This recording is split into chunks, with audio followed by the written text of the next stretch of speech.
Siga mohondor. Saya mabungo na pijara mani mo jumda pan bagi. Marum khara chang ya ba.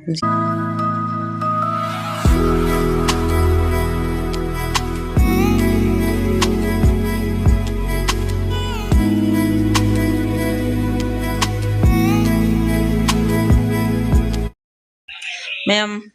good morning. I'm the incident ma'am bataram na oksari. The ma'am ngasi se to pa yuki to bengang ko lo sele ba ko. Ma'am duga ngasi se ngasi vlog se phi tai ba dagi hore. Aduga ngasi nimit ki kari kari tauba the ma'am da do mai share to jara ke do phanik tai ga da sele re madi tai na loi gre sto ma lai re sini aduga siga kram su lai re sisi phanik ko sida ma su lai re ma tai loi gre sida ma su tai oh wow sini se koi nen sini jiglak pa phaj kare da ni ma'am do yin se phi tai ko na se lai re da ma angang ni na khra mangrang sa se katang ga na taw de no ai mana ka dum jet na lai dai taw ye ba du na yin si se ma da to ba jiu kholai na wow phaj ba na lo re kali jek lo dani khara kui na jek lai ga da pot se ma da hai jel le ba ko fere i son da ma ja na taw da na ba dani se connect tai ga taw ri duga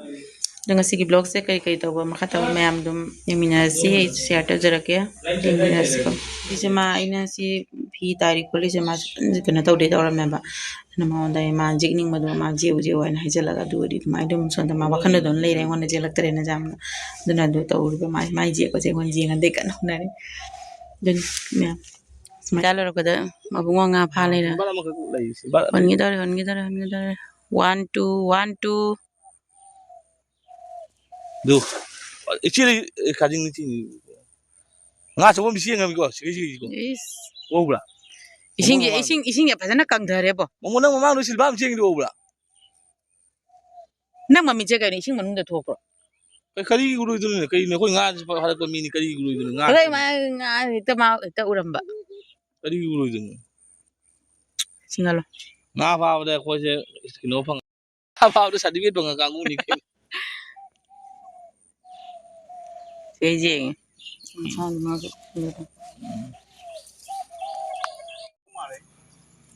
nsa sabna ko lo ne ko nga kha ma lo si je mu lo kai dong da puthi ni lo se lo oi je ho gya da जाओ बरनी अच्छा वो जाओ तरो ए बोरो के जाओ रे ने ए बुथी बे जबम जाओ रे बबुंगा बोरो इदनो वकेन बा माली ओय जी बुथी अच्छा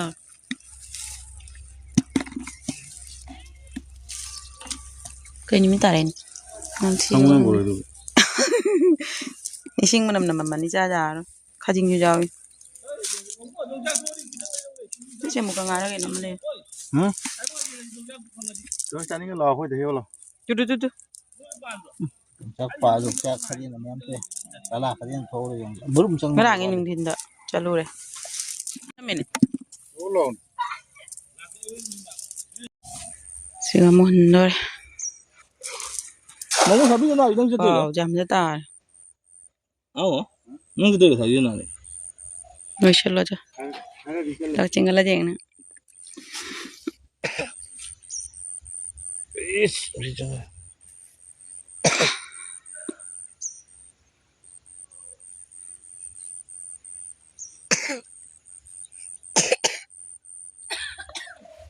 no usur ma pana na te ite da ai da ai ma pan coba mo lag te ngasi ma em jaw is injele no ki mo injele ji nga jo mangra nong mangjale khara to no u na nungsa dok saram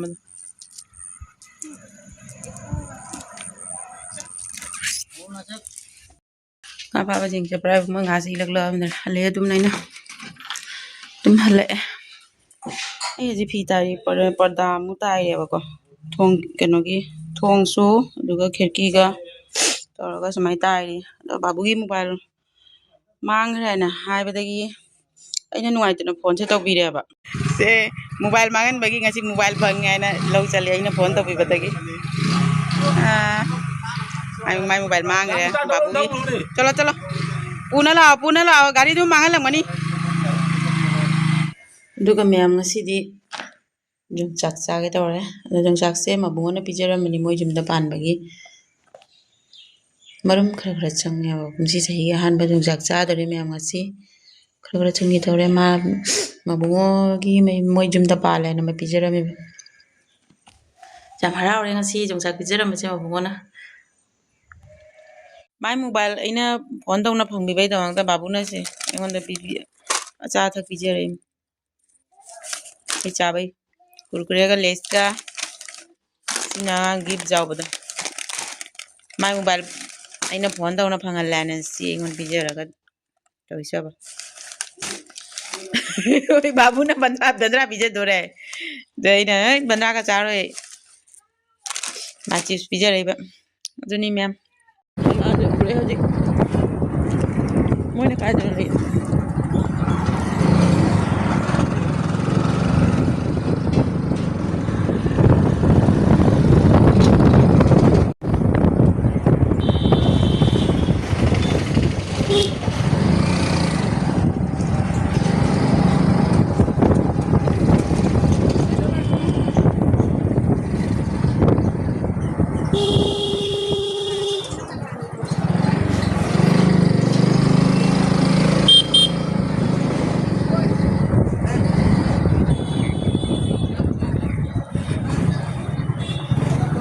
सिलो बुलाई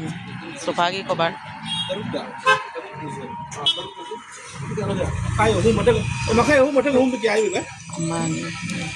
मंगा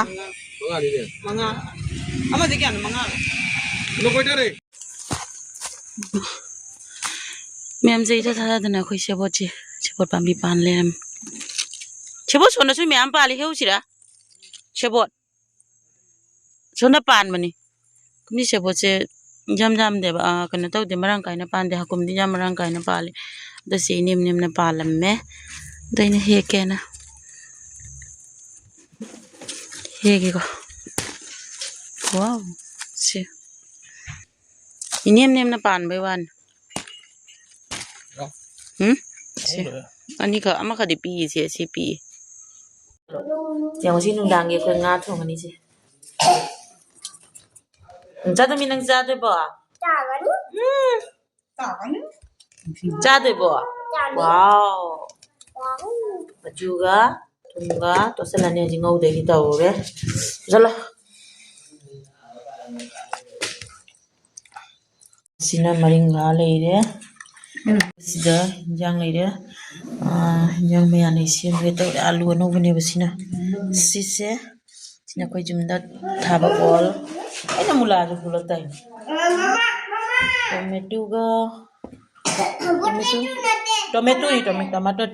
टमाटर मुला सिदा लेरे आई हजी मयान सेमगे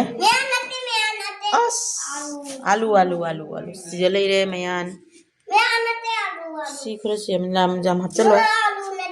सुंदर बुदी ले होय माई जाउदो बनी यामा कोई nga ngौना लोरे जो थंगले तुम जंगरादन थोंगी बसे माना थोंगी बा अदना ये कोई चाक थोंग बाबामोन से हिंजांग थोंगी चाक थोंगी अइना वीडियो लौरी अदो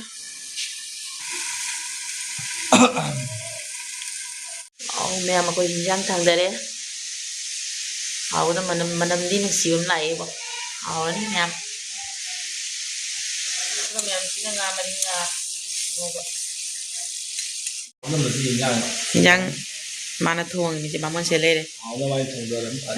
आजानी मत तेतो अदो मैम हिंजांग मु थांगदरे चान बसु तौरगे दुगा ngasi gi blog se swasi zum messengerage next video da mu resi ma हिंजांग से हाउrai do yengage ngasi bye bye